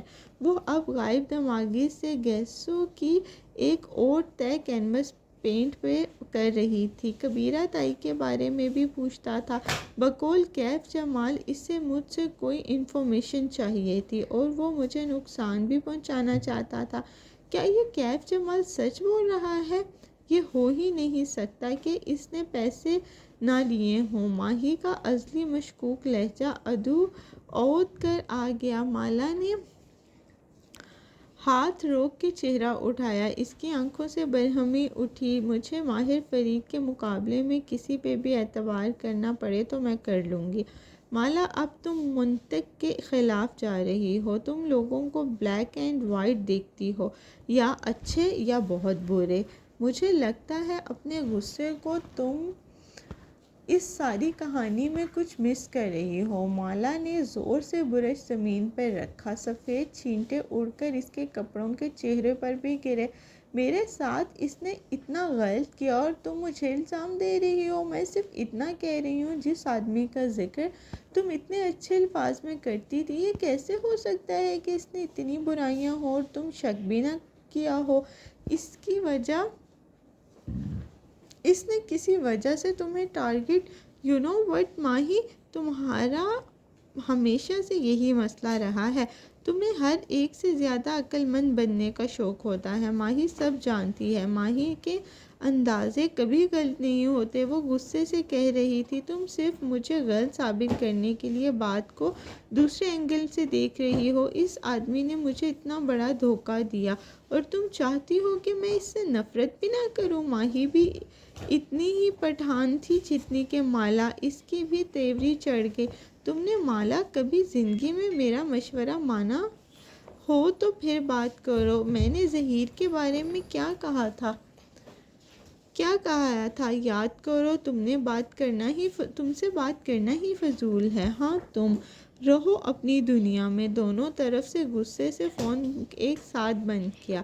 مالا نے تیزی سے برش کینوس کو گیسو میں ڈبویا اور بار بار کینوس پہ رگڑنے لگی، جیسے آج یہ سارا ڈبہ ختم کر دے گی۔ غصے میں اس کا چہرہ تمتما رہا تھا۔ اپنے بیڈ روم میں موجود ماہی نے بھی اتنے ہی غصے سے جھنجھلاہٹ سے فون رکھا۔ سمجھتی کیا ہے مالا اپنے آپ کو؟ اب وہ گھڑ رہی تھی۔ اسٹڈی ٹیبل پہ کام کرتے عباد نے گردن موڑ کے اسے دیکھا۔ ماہی، تم نرمی سے بھی بات کر سکتی تھی۔ مالا پہلے ہی پریشان ہے، اس کے ساتھ اتنا دھوکہ ہوا ہے، اس کو چاہیے کہ پولیس کال کرے۔ کوئی ضرورت نہیں ہے اس کو مشورہ دینے کی، وہ ہمیشہ اپنی مرضی کرتی ہے۔ اب میں اس سے کبھی بات نہیں کروں گی، کبھی بھی نہیں۔ وہ ہر ناراض بہن کی طرح مستقبل کی پلاننگ کر رہی تھی۔ عباد نے اینک کے پیچھے سے افسوس سے اسے دیکھا۔ جب تمہاری مجھ سے لڑائی ہوتی ہے تب بھی تم ایسی ہی پلاننگ کرتی ہو؟ نہیں، تمہارے لیے تو میں زہر تک خرید لاتی ہوں۔ وہ جل کے بولی تو عباد ٹھیک کہہ کے سمجھتے ہوئے واپس کام کی طرف متوجہ ہو گیا۔ کینوس میں سفیدی سے ڈھکنے کے بعد مالا نے تھک کے برش رکھ دیا اور گیلی آنکھوں سے اسے دیکھنے لگی۔ تبھی میسج ٹون بجی۔ اس نے تیزی سے موبائل اٹھایا۔ شاید ماہی کا میسج ہو اور وہ سوری کہہ رہی ہو، لیکن وہاں زیاد کا میسج جگمگا رہا تھا۔ کیا ہم بات کر سکتے ہیں؟ اس کی انگلیاں میکانگی انداز میں ٹائپ کرنے لگی۔ آج میری طبیعت ٹھیک نہیں ہے، کل بات کریں گے۔ اپنا خیال رکھا کریں، آپ بہت اہم ہیں۔ آنسو پھر سے بہنے لگے۔ وہ کس فریبی کی باتوں میں آ کے زیاد کو غلط سمجھنے لگی تھی۔ ہاں، زیاد تلخ حقائق بیان کر دیتا تھا، لیکن وہ سچ بولتا تھا، جو تھا وہی دکھائی دیتا تھا۔ کم از کم زیاد سلطان سچا تو تھا، وہ ماہر فرید کی طرح گھما کے سوال نہیں پوچھتا تھا۔ اور کیا سوال پوچھا تھا ماہر فرید نے اس سے؟ آپ کو کیسے معلوم کہ کسی آدمی کے پاس آپ کی تصویر ہے؟ وہ ایک دم سناٹے میں رہ گئی۔ کیف جمال نے کہا تھا کہ ماہر کے پاس البم میں اس کی تصویر تھی۔ اسے آج تک دل سے یقین نہیں آیا تھا کہ کسی آدمی کے پاس واقعی اس کی تصویر تھی۔ جب اس نے کیف یعنی ماہر سے یہ بات اعضا کی شادی کے دوران کہی تھی، تب بھی اسے اس بات پہ مکمل یقین نہیں تھا، لیکن اس کے ذہن میں جھماکا سا ہوا۔ اگر کیف جمال نے ماہر فرید کے پاس اس کی تصویر دیکھی ہے جس کی پشت پہ حور جہاں کی بیٹی کشمالہ لکھا تھا، تو وہ بات درست تھی۔ اور اگر وہ بات درست تھی تو اس کا مطلب تھا کہ ماہی کی تھیوری بھی درست تھی۔ ماں پہ کوئی جادو کیا جا رہا تھا۔ وہ اس باتوں کو نہیں مانتی تھی، اس کے پاس اپنی وجوہات تھی، لیکن اس وقت وہ اتنی ٹوٹی ہوئی تھی کہ اسے اس سب میں ایک وضاحت نظر آنے لگی۔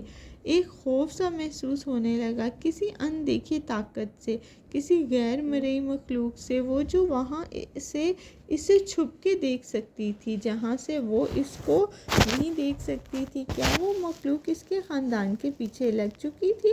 وہ کون تھا جو اس کام میں انوالوڈ ہو سکتا تھا؟ پہلے ایک ہی نام ذہن میں آتا تھا، کبیرہ تائی، اور اب ایک نام کا اضافہ ہو چکا تھا، ماہر فرید۔ یقیناً اپنے بیڈ روم میں سنگھار میز کے سامنے بیٹھی کبیرہ بیگم مسکرا رہی تھی۔ انہوں نے سلک کا گاؤن پہن رکھا تھا اور ہاتھوں میں موبائل تھا۔ وہ موبائل پہ ایک ٹرانزیکشن دیکھ رہی تھی جو انہوں نے ابھی اس نے عامل کے اکاؤنٹ میں کی تھی۔ ایک بھاری رقم ادا کرنے کے بعد عامل نے انہیں یقین دلایا تھا کہ وہ زیاد اور کشمالہ کے رشتے پہ عمل کرنا شروع کر دے گی۔ ان دونوں کی شادی نہیں ہوگی، نگینہ بیمار پڑ جائے گی، یہ زیاد اپنی ماں کی بیماری میں لگ کے رشتے کی بات پس پش ڈال دے گا، ماہر کے ہاں کبھی اولاد نہیں ہوگی۔ اور حور جہاں کے بارے میں جو عامل نے بتایا تھا، اس نے کبیرہ کی روح تک پرسکون کر دی تھی۔ کبیرہ بیگم نے موبائل رکھا اور خود کو آئینے میں دیکھتے ہوئے مسکرائی، ہاتھ سے اپنے بوائے کٹ بالوں کو چھوا، پھر نرمی سے وگ اتاری اور وگ سٹینڈ پہ رکھ دی۔ نیچے سے اس کا سر بالوں سے صاف تھا، ننھے ننھے نیلاہٹ مائل بالوں کی جڑیں نظر آ رہی تھی، جس سے ظاہر ہوتا تھا کہ بال کس قدرتی وجہ سے نہیں گرے، بلکہ باقاعدگی سے اس طرح سے صاف کیے جاتے ہیں۔ اس نے ایک سیرم کی بوتل اٹھائی اور چند قطرے ہاتھوں پہ مل کے سر کی صاف جلد پر لگانے لگی۔ اس کے چہرے پر مسکراہٹ تھی۔ بالآخر برسوں بعد انہیں ایک ایسا عامل ملا تھا جس سے ملتے ہی انہیں اس کے عمل کی طاقت پہ یقین آ چکا تھا۔ وہ کوئی عام عامل نہیں تھا۔ جس عامل سے اب تمہارا تعارف ہونے جا رہا ہے وہ پیٹر مسیح کی طرح نہیں ہے، کہیں اپنی دکان سجائے اور کئی لوگ جوک در جوک اس کے پاس کام کرنے آئیں۔ نہیں، وہ اپنے آپ میں یکتا ہے۔ اس کی کوئی دکان نہیں ہے، کوئی گدی، کوئی مرکز نہیں ہے جہاں وہ عام لوگوں سے ملے۔ اس سے ملاقات کے لیے اپوائنٹمنٹ لینی پڑتی ہے اور اپوائنٹمنٹ پر ایک کو نہیں ملتی۔ جن پہ عامل کو بھروسہ نہیں ہوتا، ان سے اس کا رابطہ صرف واٹس ایپ پہ ہوتا ہے۔ اس عامل کی شناخت خفیہ تھی، وہ کون ہے اور کہاں مقیم ہے یہ اس کے کلائنٹس بھی نہیں جانتے۔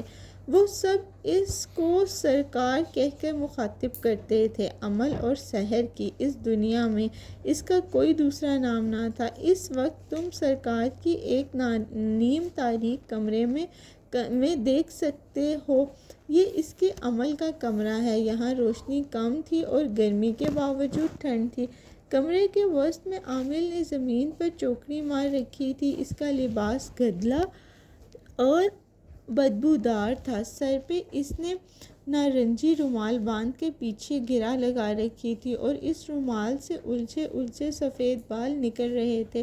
اس نے ایک لمبا بدبودار چوغا بھی پہن رکھا تھا جس پر مختلف ہندسے اور قرآن کریم کی آیات الٹی کر کے لکھی گئی تھی۔ یہ لباس شیاطین کو اپنی طرف کھینچتا ہے۔ اس کی سیاہی مائل ہاتھوں پہ بڑے بڑے دانوں والی ایک مالا تھی اور جو تسبیح کی طرح لگتی تھی، لیکن اس پہ اللہ کا نام نہیں لیا جاتا تھا بلکہ گن گن کے منتر پڑھے جاتے تھے۔ سامنے چند میزیں زمین پہ رکھی تھی۔ اس کمرے میں دوسرا کاٹ کباڑ بھی تھا، لیکن نیم اندھیر ہونے کی وجہ سے وہ نظر نہیں آتا تھا۔ وسیع کمرے کے شمالی کونے میں 5-6 فٹ کی تکون لکڑی کھڑی تھی، جیسے پارٹیشن ہو، اس کے پار ہلکی سی روشنی جلی تھی۔ یہاں سے وہ جگہ صاف دکھائی دینے لگی تھی۔ فی الحال عامل کا دھیان ان اشیاء کی طرف نہیں تھا جو سامنے بکھری تھی۔ ایک پتلا، چند تصاویر، سوئیاں، بھوری سی روشنی جس میں اس کا گھر درا ہاتھ قلم ڈبو کر ایک کاغذ پہ تعویذ لکھ رہا تھا۔ اس کے سامنے بکھری تصاویر تمہاری جانی پہچانی تھی۔ ایک سبز آنکھوں والی لڑکی کشمالہ تھی، ساتھ ایک سانولی رنگت والے مسکراتے ہوئے زیاد کی۔ تیسری تصویر پہ میں بھوری آنکھیں اور بھرے گالوں والے ماہی تھی، اور چوتھی تصویر حور جہاں کی تھی۔ اسے ان سب لوگوں پہ عمل کا آغاز کرنا تھا۔ یہ عمل عامل سرکار نے اپنے لیے نہیں تھا، یہ کلائنٹ کے لیے تھا، لیکن آج اسے صرف ان تصاویر پہ عمل نہیں کرنا تھا، اسے کسی اور پہ بھی عمل کرنا تھا، ایک ذاتی دشمن پہ۔ اس کے جادو اکثر کامیاب ہوتے تھے، چاہے سامنے والا کتنی ہی پڑھائیاں کرتا ہو۔ اس نے کئی طاقتیں کروائی تھی، کئی لوگوں کو بیماریاں کروا کے معذور کیا تھا، کچھ تو مر بھی گئے تھے۔ اس نے کئی لوگوں کی شادیوں میں بندش ڈالی تھی، کئی کو بے اولاد رہنے پر مجبور کیا تھا، کئی کے بچے پیٹ میں مر گئے تھے، کئی مرے ہوئے لوگوں کے منہ میں تعویذ ڈال کے ان کے پیچھے رہ جانے والے خاندان اجاڑے تھے، اور ہر کامیاب جادو کے بعد اس کی پاور بڑھتی تھی۔ اس کے قبضے میں ایک ایسا جینیس موکل تھا جو اپنے کام کو بہت مہارت سے سر انجام دیتا تھا۔ اس کے جادو سب پہ ہی چل جاتے تھے سوائے ایک انسان کے۔ اس ایک انسان سے اس کی خاموش دشمنی کئی برس پرانی تھی۔ اس ایک انسان پہ عامل سرکار کا منتر نہیں چلتا تھا۔ ان 4 تصویروں کے قریب ایک لکڑی کے صندوق میں رکھی تھی۔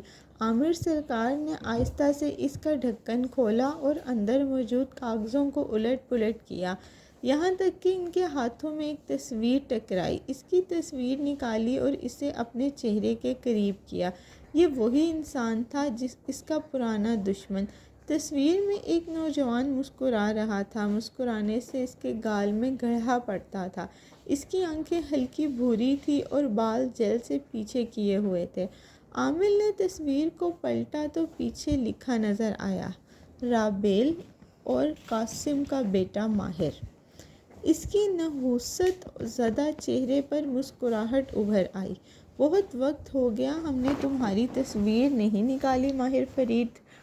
اس نے مسکرا کے اس تصویر کو مخاطب کیا۔ بہت عرصے سے ہم نے تمہیں نظر انداز کیا ہے، کیونکہ ہم دوبارہ تمہارے اوپر وار کرنے کے لیے اپنی پاور بڑھائی ہے، اور اب ہم اس مطلوبہ پاور تک پہنچ چکے ہیں۔ اس نے چہرہ اٹھا کے خلا میں دیکھا۔ اسے وہ نظر آ رہا تھا جو کسی اور کو نظر نہیں آتا تھا۔ بالآخر تمہارا نمبر ایک دفعہ پھر آ گیا۔ ان لوگوں کے بہانے سامنے رکھی تصویروں پر نظر ڈالی، تم پہ کام کرنے کا موقع بھی مل ہی گیا، لیکن اس کی نے تصویر نیچے رکھ دی۔ تم پہ ہم بعد میں آئیں گے، پہلے ان کے رشتے کے معاملے تو دیکھتے ہیں۔ اس نے مالا اور زیاد کی تصویر کو سامنے رکھا، دوسرے تمام کلائنٹس کے کاموں کو پسے پش ڈال کے۔ اسے اس کام کو ترجیح دینی تھی۔ اس کے بعد ماہر فرید کی باری تھی۔ اسے ماہر فرید کی باری آنے کا برسوں سے انتظار تھا۔ زیاد گھر میں داخل ہوا تو ہر طرف خاموشی تھی۔ وہ خاموشی اس کے ماں باپ کے گھر کی پہچان تھی۔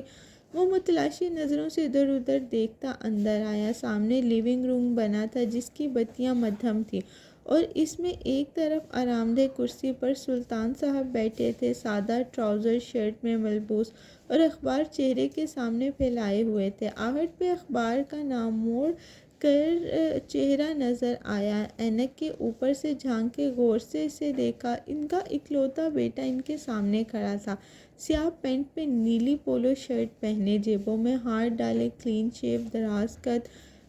تم ہو؟ ایک نظر اسے سر سے پیر تک دیکھا اور واپس اخبار کی طرف متوجہ ہو گئے۔ جی ابو، کیسے ہیں آپ؟ اس نے نرمی سے پوچھا۔ ان کے چہرے کو دیکھتا وہ ان کی اگلی بات کا منتظر تھا۔ اپنا بتاؤ، جاب کیسی جا رہی ہے؟ ترقی ہوئی یا نہیں؟ زیاد کے چہرے کی جوت بجھ گئی۔ ابو، جاب پہ ہر مہینے تو پروموشن نہیں ملتی، وقت لگتا ہے۔ ایک ہماری ہی اولاد کو وقت لگتا ہے، ورنہ اصغر صاحب کے بیٹا بھی تمہارا کلاس فیلو ہے، تمہاری جیسی جاب کر رہا ہے، دیکھو کہاں پہنچ گیا ہے۔ طنز سے کہتے ہوئے سر جھٹکا نظریں اخبار پر تھیں۔ سامنے کھڑے زیاد نے ضبط سے گہری سانس اندر کھینچی۔ ابو، اس کی فیلڈ الگ ہے، تنخواہ ہماری برابر ہی ہے، اور پھر میں رائٹنگ بھی کرتا ہوں۔ مجھے کیا فائدہ اس رائٹنگ کا جو 4 پیسے نہ کما کے دے؟ پیسے کمانے کے لیے جاب ہے نا، لکھائی تو بس میرا شوق ہے۔ زیاد، یہ تفتیش مزید جاری رہتی، لیکن اندر سے نگینہ بیگم کی کراہتی ہوئی آواز آئی تو وہ چونکا۔ سر کے نم سے ابو کے سامنے سے ہٹنے کی اجازت چاہی، جیسے انہوں نے نہیں دیکھا، اور پھر لمبے ڈھاگ بھرتا امی کے کمرے تک آیا، شائستگی سے دستک دی اور اوت کھلا دروازہ پورا کھل گیا۔ وہ بستر پر لیٹی تھی، ملازمہ ساتھ کھڑی ان کے پیر دبا رہی تھی۔ امی، وہ پریشان سا ہو کر ان کے ساتھ بستر پر بیٹھ گیا۔ وہ نجیب لگ رہی تھی۔ کیا ہوا ہے؟ زیاد نے ان کا برا ہاتھ تھاما، وہ گرم تھا۔ بس بیٹے، جسم بہت درد کر رہا ہے۔ وہ نکاہت سے مسکرائی۔ لیکن میں ٹھیک ہوں، فکر نہ کرو۔ ساتھ ہی ملازمہ کو جانے کا اشارہ کیا۔ جاؤ تم دونوں کھانا کھا لو۔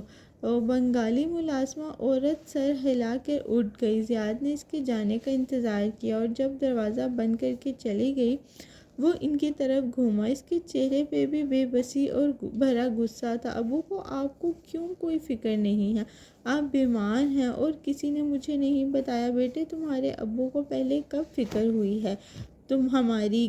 کیوں خود کو ان کی وجہ سے اذیت دیتے ہو؟ انہوں نے اپنے بوڑھے کپ کپاتے ہاتھوں سے ان کا ہاتھ تھاما۔ زیاد نے شکست خود کی سر جھکا دیا۔ اس کی ماں بیمار نظر آ رہی تھی اور وہ کچھ نہیں کر سکتا تھا۔ آپ میرے ساتھ چلیں۔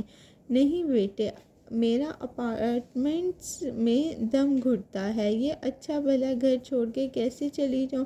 پھر یہاں ملازم ہیں میرے پاس، سارا کام کر دیتے ہیں۔ ساتھ ہی انہوں نے تکلیف سے آنکھیں بند کی، دوسرے سر سے بائیں کندھے کو مسلا۔ زیاد نے تشویش سے انہیں دیکھا۔ امی، کیا ہوا ہے؟ ڈاکٹر سے اپائنٹمنٹ لی؟ بیٹا، یہ ڈاکٹر والا مسئلہ نہیں ہے۔ انہوں نے آنکھیں کھولی اور درد کے باوجود مسکرائی۔ یہ کوئی اور مسئلہ ہی لگتا ہے۔ ان کے دوسرے ہاتھ میں تسبیح تھی۔ کیسا مسئلہ؟ اس نے نرمی سے ماں کے ماتھے پہ آئے بال پیچھے کیے۔ کوئی پیچھے پڑا ہوا ہے ہمارے، مجھے کچھ خواب آئے ہیں۔ ان کی کراہتی آواز دھیمی ہوئی۔ لگتا ہے کوئی جادو کر رہا ہے ہم پہ۔ زیاد جو نرمی سے ان کے بال کان کے پیچھے اڑیس رہا تھا، ٹھٹک کر رک گیا اور آنکھوں میں تخیر لیے انہیں دیکھا۔ آپ تو اتنا پڑھتی ہیں، آپ پہ جادو کیسے ہو سکتا ہے؟ بیٹا، جادو ہر ایک پہ ہو جاتا ہے، چاہے وہ کتنا نماز روزے کا پابند کیوں نہ ہو۔ لیکن وہ نفاست سے مسکرائی۔ اتر بھی جائے گا، وہ زیادہ پڑھائی کروں گی، اللہ خیر کرے گا۔ انہوں نے بڑھا ہاتھ اس کے سامنے ہاتھ کے اوپر رکھا اور مسکرائی۔ مگر کون ہے جو ہمارے پیچھے پڑا ہے؟ ہمارے خاندان میں بہت سے لوگ اس کام میں ملوث ہیں بیٹے۔ شاید وہ تم سے اپنی بیٹیوں کا رشتہ کروانا چاہتے ہیں، مگر ہم کشمالہ کا رشتہ مانگ چکے ہیں۔ عجیب زبردستی ہے، وہ جھنجھلایا۔ مجھے معلوم ہے بیٹے، اس لیے ہمیں اس جادو کے اثر کرنے سے پہلے ہی تمہارا اور کشمالہ کا رشتہ طے کرنا ہوگا۔ میں کشمالہ سے بات کرتا ہوں، وہ سوچ کر کہنے لگا۔ آپ کو لگتا ہے اگر کشمالہ اور میرا رشتہ طے ہو جائے تو یہ لوگ باز آ جائیں گے۔ جب تک شادی نہ ہو وہ اپنی کوششیں کرتے رہیں گے۔ لیکن نگینہ بیگم نے آسمان کی طرف انگلی اٹھائی۔ میرا رب ہے نا، اس کے کلام نے ان جادوگروں کی سازشیں اور جادو ناکام ہو جائیں گے۔ اوکے، میں چند دن کی چھٹی لے لیتا ہوں۔ ہم پاکستان جائیں گے اور حورِ جہاں آنٹی کے گھر جا کے باقاعدہ رشتے کی بات کریں گے۔ آپ سفر کر لیں گی؟ نگینہ نے مسکرا کر سر ہلا دیا۔ اپنے بیٹے کی خوشی کے لیے میں ضرور کروں گی۔ وہ ہلکا سا مسکرا دیا اور نرمی سے ان کے بالوں کو کان کے پیچھے اڑیسا، پھر گردن موڑ کر بند دروازے کو دیکھا جس کے پار لاؤنج میں ابو بیٹھے تھے۔ زیاد نے چہرے پہ اداسی اتر آئی۔ ابو نے سارے عمر آپ پر ظلم کیے ہیں۔ ان کے رویے کی وجہ سے میں اس گھر میں نہیں رہتا، لیکن آپ ہیں کہ چپ چاپ برسوں سے برداشت کرتی آ رہی ہیں۔ آپ جیسا حوصلہ اور صبر ہر ایک میں نہیں ہوتا بیٹے، عورت کو برداشت کرنا ہوتا ہے، گھر ایسے نہیں بستے۔ زیاد نے ہلکا سا سر ہلایا اور نرمی سے ان کا ہاتھ تھپ تھپایا۔ میں پھر بھی آپ کی اپائنٹمنٹ لے رہا ہوں، ہم ڈاکٹر کو ضرور دکھائیں گے، اوکے؟ نرمی سے کہہ کے وہ جیب سے فون نکالنے لگا۔ باہر لاؤنج میں بیٹھے سلطان صاحب اسی بے بسی سے کان لپیٹے اخبار پڑھ رہے تھے۔ تقریباً گھنٹے بھر بعد جب زیاد اپنے ماں باپ کے گھر سے نکلا اور گاڑی کی طرف بڑھا تو آسمان سے خون کے چند چھینٹے آ کر اس کی نیلی شرٹ پہ گرے۔ اس نے چونک کر سر اٹھایا تو ایک عجیب سا پرندہ اڑتا ہوا جا رہا تھا۔ زیاد نے انگلیوں سے گردن کو چھوا جہاں چند قطرے گرے تھے، پتلا سا سرخ مائع۔ اس نے تشویش سے آسمان کو دیکھا۔ پرندہ اب بہت دور جا چکا تھا۔ کون تھا جو اس کا اور کشمالہ کا رشتہ نہیں ہونے دینا چاہتا تھا؟ کون تھا جو اس کی خوشیوں کے پیچھے پڑا ہوا تھا؟ اتنے عرصے بعد اس کا دل شادی کرنے پہ اور سیٹل ہونے پر آمادہ ہوا تھا، ایسے میں کیوں یہ جادوگر یا عامل اس کی خوشیوں کے پیچھے پڑے تھے؟